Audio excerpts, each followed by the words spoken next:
ಮುಡಾ ವತಿಯಿಂದ ತಮ್ಮ ಕುಟುಂಬ ಅಕ್ರಮವಾಗಿ ಸೈಟುಗಳನ್ನು ಪಡೆದ ಆರೋಪಕ್ಕೆ ಗುರಿಯಾದ ಕೂಡಲೇ ಮುಖ್ಯಮಂತ್ರಿ ಸಿದ್ದರಾಮಯ್ಯ ಅವರ ಪತ್ನಿ ಬಿಎಂ ಪಾರ್ವತಿ ಅವರು ಆ ಸೈಟುಗಳನ್ನು ಮುಡಾಕ್ಕೆ ಹಿಂದಿರುಗಿಸಿದ್ರು.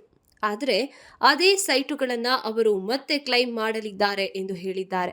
ಸೈಟು ಹಂಚಿಕೆಯಲ್ಲಿ ಅಕ್ರಮ ಕೇಳಿಬಂದ ಹಿನ್ನೆಲೆಯಲ್ಲಿ ತಮ್ಮ ತಾಯಿಯವರು ಮುಡಾಕ್ಕೆ ಹಿಂದಿರುಗಿಸಿದ್ದ ಸೈಟುಗಳನ್ನು ಮತ್ತೆ ಕ್ಲೈಮ್ ಮಾಡಲಿದ್ದಾರೆ ಎಂದು ಶಾಸಕ ಯತೀಂದ್ರ ಸಿದ್ದರಾಮಯ್ಯ ತಿಳಿಸಿದ್ದಾರೆ. ಅಕ್ರಮ ಚಿನ್ನ ಸಾಗಾಣಿಕೆಯಲ್ಲಿ ಸಿಕ್ಕಿಬಿದ್ದು ಬಂಧನವಾಗಿ ವಿಚಾರಣೆ ಎದುರಿಸ್ತಾ ಇರುವಂತಹ ನಟಿ ರನ್ಯಾಗೆ ಪ್ರಭಾವಿ ರಾಜಕಾರಣಿಗಳ ನಂಟಿರೋದು ಬಯಲಾಗಿದೆ. ರಾಜಕೀಯ ವ್ಯಕ್ತಿಗಳ ಜೊತೆಗಿನ ನಂಟಿನ ಕಾರಣದಿಂದಲೇ ಸರ್ಕಾರಿ ಜಮೀನು ಮಂಜೂರಾಗಿದೆ ಎಂದು ತಿಳಿದು ಬಂದಿದೆ.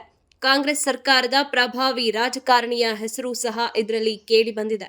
ಆ ರಾಜಕಾರಣಿಯ ಪ್ರಭಾವದಿಂದಲೇ ರನ್ಯಾ ಅವರ ಮೆಸರ್ಸ್ ಕ್ಸಿರೋದಾ ಇಂಡಿಯಾ ಪ್ರೈವೇಟ್ ಲಿಮಿಟೆಡ್ ಕಂಪನಿಗೆ ನಿರ್ದೇಶಕಿಯಾಗಿದ್ದಾರೆ ಎನ್ನಲಾಗ್ತಿದೆ.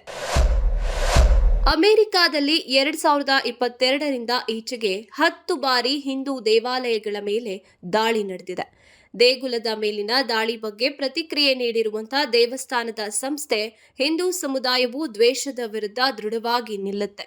ನಮ್ಮ ಮಾನವೀಯತೆ, ಶಾಂತಿ ಮತ್ತು ಕರುಣೆಯಿಂದ ಸೌಹಾರ್ದತೆ ಮೇಲುಗೈ ಸಾಧಿಸಲಿದೆ ಎಂದು ಎಕ್ಸ್ನಲ್ಲಿ ಬಿಎಪಿಎಸ್ ಪೋಸ್ಟ್ ಮಾಡಿದೆ. 2022ರಿಂದ ದೇವಾಲಯಗಳ ಧ್ವಂಸ ಪ್ರಕರಣಗಳ ಪಟ್ಟಿ ನೀಡಿರುವ ಬಿಎಪಿಎಸ್ ಸೂಕ್ತ ತನಿಖೆಗೆ ಆಗ್ರಹಿಸಿದೆ.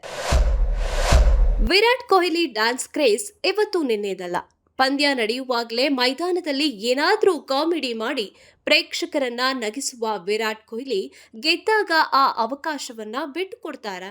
ನಿಮಗೆ ನೆನಪಿರಬಹುದು, 2013ರಲ್ಲಿ ಭಾರತ ತಂಡ ಎಂಎಸ್ ಧೋನಿ ನೇತೃತ್ವದಲ್ಲಿ ಚಾಂಪಿಯನ್ಸ್ ಟ್ರೋಫಿ ಗೆದ್ದಾಗ ವಿರಾಟ್ ಕೊಹ್ಲಿ ಅಂದು ಟ್ರೆಂಡ್ನಲ್ಲಿದ್ದ ಗಂಗ್ಲಂ ಡ್ಯಾನ್ಸ್ ಮಾಡಿ ಗಮನ ಸೆಳೆದಿದ್ರು. ಇದೀಗ ಹೋಳಿ ಹಬ್ಬದ ಸಂದರ್ಭದಲ್ಲಿ ರೋಹಿತ್ ಶರ್ಮಾ ಅವರ ಜೊತೆ ವಿಕೆಟ್ಗಳಲ್ಲಿಯೇ ದಾಂಡಿಯಾ ರಾವ್ ಸ್ಟೆಪ್ ಹಾಕಿದ್ದಾರೆ.